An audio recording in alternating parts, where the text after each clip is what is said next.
Je vous raconterai l'histoire de la fenêtre fumeuse. On est avec... Ah, le fameux Loïc. Loïc, bonsoir Loïc.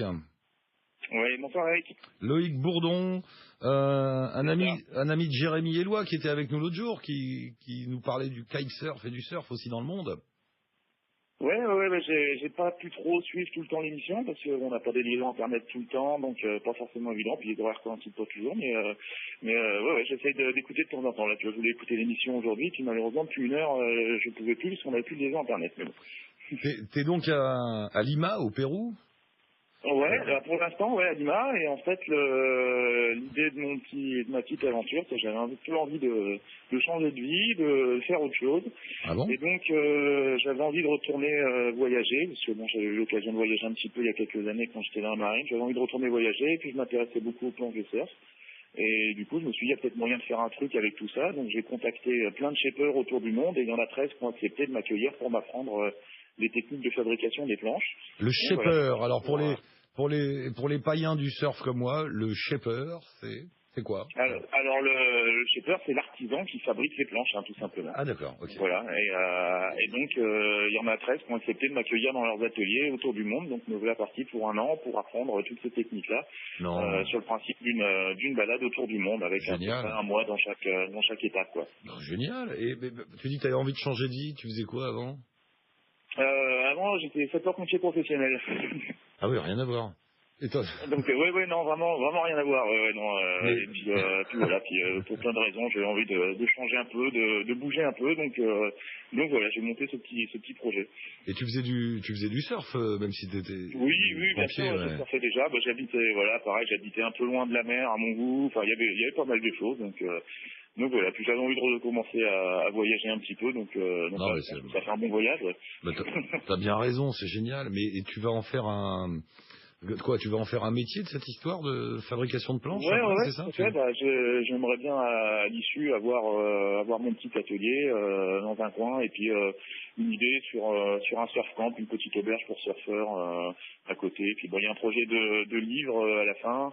Il y a un projet de film aussi, et puis voilà, un petit partenariat avec Surf Session pour des articles pour le magazine. Donc il y a plein de petits projets connexes un petit peu à côté aussi, quoi. Bah c'est bien. Et alors les 13 endroits où tu vas aller, tu vas pas tous me dire, mais où est-ce qu'on fabrique des planches de surf dans le monde? C'est quoi, Californie, Hawaï? Ouais, on fabrique des planches un peu partout dans le monde, et puis très succinctement, là, moi je viens de commencer, donc j'ai été accueilli déjà par deux shapers, deux artisans français. Donc j'ai passé un mois et demi en France, et puis là je suis à Lima. Et après, je fais Panama, Costa Rica, Nicaragua, Salvador, Guatemala, Mexique, Californie, Hawaï, Australie, Indonésie et peut-être l'Afrique du Sud s'il me reste un petit peu de temps. Ah oui, Indonésie, ouais, j'étais à Kuta Beach, là il y a que des surfeurs dans tous les sens. Ouais, Kuta, ouais.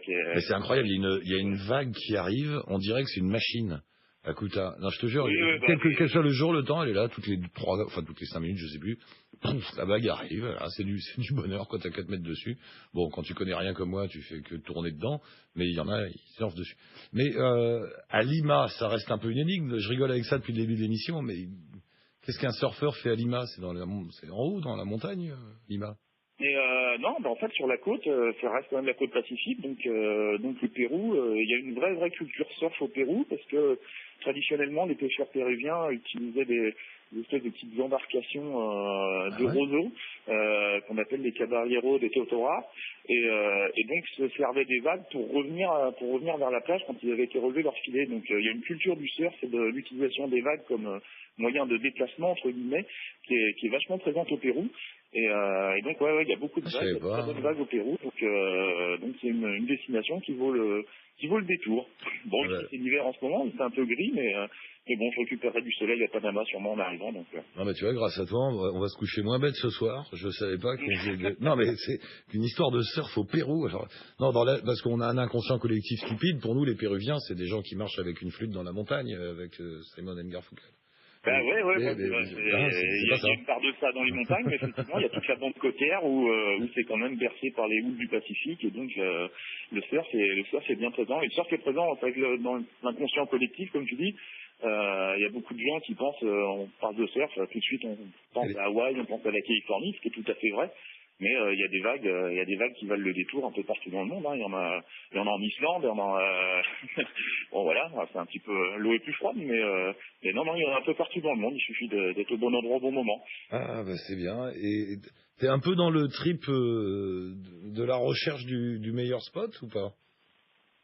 Alors oui, non, parce que moi je suis quand même tenu aussi par rapport à mon travail dans les différents ateliers, donc je peux pas forcément bouger tout le temps, mais ceci dit, les endroits où j'ai cherché à ce qu'on m'accueille, c'est forcément des endroits où il y avait de très bons spots, des spots très renommés, et donc il y avait cette idée là quand même pendant ce tour du monde. Après en termes de disponibilité, je suis aussi tenu de faire mes planches dans l'atelier et tout ça, donc je peux pas moduler comme quelqu'un qui part juste pour surfer, que uniquement pour surfer, mais bon, ça se passe bien quand même, hein. En début de semaine, là, je vais essayer d'aller un peu au nord là du Pérou. Il y a une vague dont tout le monde s'accorde à dire qu'a priori c'est la plus longue du monde. Ah bon? Donc voilà, ouais, sur à Chicama. Donc voilà, on va essayer ça. Donc il y a vraiment cette idée-là de surfer beaucoup et puis à côté de ça, faire les planches, puis de faire mes photos, mes vidéos et ah, c'est bien, ça va marcher, Loïc. Et dis-moi, c'est comment Lima, là, je profite, il nous reste une petite minute.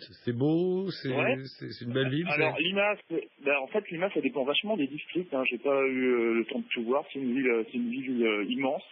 Avec des centres historiques ou comme Miraflores ou le centre-ville où c'est assez bien préservé. Miraflores, c'est quartier qui est très européanisé. Et puis à côté de ça, dès qu'on arrive un peu au bord des montagnes ou dès qu'on part sur les périphéries de la ville, ça reste quand même extrêmement pauvre. Et donc c'est une ville qui a vraiment plusieurs clichés, quoi. En quelques rues, en quelques quadras, on passe d'un endroit assez classe avec des maisons coloniales bien préservées à un endroit qui ressemble quand même un peu plus à un bidonville, quoi. Donc c'est assez déconcertant comme ville. Et puis en plus à cette époque-là, c'est l'hiver, c'est une espèce de couverture nuageuse permanente. Moi je suis là depuis 2 semaines et demie, j'ai pas vu une fois le soleil. Donc c'est lumineux, mais c'est un peu gris blanc laiteux. Ça laisse une ambiance un petit peu spéciale dans cette ville d'hiver. Ouais. Et tu sais, alors je sais pas si tu auras le temps de t'en rendre compte ou t'en occuper, mais tu arrives dans un moment très important politiquement pour le Pérou. Hein. Ils changent de président, ils vont passer d'un régime très libéral à quelque chose de, semble-t-il, plus proche du Venezuela, de Chavez, de choses comme ça. J'en ai discuté un petit peu avec il y a entre autres les patrons de la Casona Rora, l'auberge où je suis en ce moment, donc ils sont là depuis quelques années, donc on en a discuté un petit peu et c'est vrai qu'apparemment le changement est déjà en marche, quoi. Il y a déjà plein de choses qui sont en train d'être mises en place. Ouais, c'est historique, hein. Ils partent de très loin, quoi. Ils partent de très loin, donc la remise à niveau pour tout ce qui est du domaine social, de la santé, de l'éducation, etc. Ça sera forcément long, quoi. Loïc, merci beaucoup. Tu nous donnes des nouvelles au fur et à mesure du voyage, alors. On se suit maintenant. Ouais, je change à peu près tous les mois, donc à ce moment-là, je pourrais vous passer un petit coup de fil pour vous donner des news. Panama au mois de juillet, par exemple. Ah parfait, Panama au mois de juillet. T'as un blog, un site internet où on peut suivre tout ça? Ouais. Il y a un blog qu'on peut trouver facilement en tapant Surf et Shape autour du monde dans Google. Où l'adresse exacte c'est learntoshapearoundtheworld.blogspot.com. Et Anka avec ses petits doigts musclés va mettre le lien tout de suite. Et il y est déjà, elle dit, en prenant un air vexé, te vexe pas, Anka, oh là là. C'est les filles, hein, en fin de journée. Ouais, il y a des photos, des vidéos pour ça. Et là, on n'a pas le temps, mais tu nous donneras les coordonnées des Français chez qui tu es, là, qu'on les appelle. Ouais, j'ai donné à Anka, c'est la Casona Rora, c'est à Barranco, c'est un bon quartier. Et pour ceux qui viennent au Pérou, c'est un bon endroit pour rester quelques jours ou quelques semaines. C'est un bon plan. Bon, on leur passera un petit coup de fil dans la semaine, tiens, voilà, comme ça sera fait. Ok. Loïc, merci beaucoup, bon voyage. Ouais, merci Eric. Salut, à la prochaine. À la prochaine, ciao. Non, c'est pas ça. Il est perturbé, ce garçon. Il est 7h30, les informations de Guillaume Batin. La Croatie intégrera l'Union européenne dans 2 ans, le 1er juillet 2013. La phase de négociation s'est achevée avec succès. D'après la présidence hongroise, la Croatie deviendra le 28e membre de l'Union européenne. L'ex-otage en Afghanistan, Hervé Guéquier, a déclaré qu'il n'était pas parti gravir la face nord de l'Everest en tongs. Il répondait aux critiques de Claude Guéant, qui les avait accusés de ne pas avoir pris assez de précautions et suivi les conseils des militaires français. Et puis les rebelles talibans ont rédigé aujourd'hui un communiqué officiel. Ils se réjouissent de la libération de leurs camarades emprisonnés. Nicolas Sarkozy a été agressé à Brax dans le Lot-et-Garonne ce matin. Un homme a voulu lui donner un coup de poing alors que le chef de l'État prenait un bain de foule. L'homme de 33 ans, salarié du conservatoire d'Agen, a été maîtrisé. Il est en garde à vue. Nicolas Sarkozy ne portera pas plainte contre lui. Luc Courcel devient officiellement le nouveau PDG de la société Areva, le leader mondial du nucléaire. Il succède à Anne